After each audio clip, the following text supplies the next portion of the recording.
आम्हाला काय माहित नाही, मला 10 तारखेपर्यंत डिलिव्हरी पाहिजे गाडीची. कसली डिलिव्हरी आमटे? आणि गाडी घेतोय नवीन कोणती? वॅगनर. अरे वा वा वा वा, कॉंग्रॅच्युलेशन. कितीपर्यंत गेली रे? गेली 7 लाखापर्यंत. अरे मग अजून 1 लाख रुपये टाकले असते, स्विफ्ट आली असतील तुला.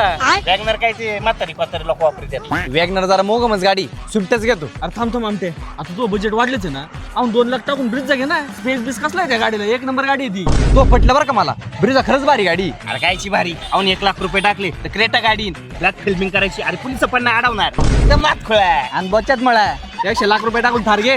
तुझे मला तो पटलं बरं का, थारलाच डोकं लावतो मी. अरे त्याचं कुठं ऐकतो तू? थार मध्ये कधी बसलाय का? त्या गाडीत बसला ना हात पाय जाम होत्यात. त्यापेक्षा तू आहे ना XUV गाडी घे, चांगली लांबल्याच गाडी. आणि आहे ना तू फॅमिली पण मोठी आमते. तुझे अरे ह्या बालिशीनं मला डोळंच उघडलं. मी घरच्यांचा विचारच नव्हता केला. एक सुविधाच डोकं देतो मी. ऐकशील ना, त्या बालीच ऐकशील ना तू. तुला जर एवढी अक्कल असते ना, इनोवा घेतली असती तो. अरे इनोवात काय, मग फॉर्च्युनर घे, हत्तीच्या हत्ती. तेव्हा आपण फॉर्च्युनरला हत्ती बोललो होतं का? डिपेंडरला हत्ती बोलतात. डिपेंडर घे मग. डिपेंडर घेण्यापेक्षा मग रेंज रोवर घे. आमटे शेवटचं सांगतो तुला, आता तू बजेट वाढवलंच आहे ना, जी वॅगन घे. ठरलं मग?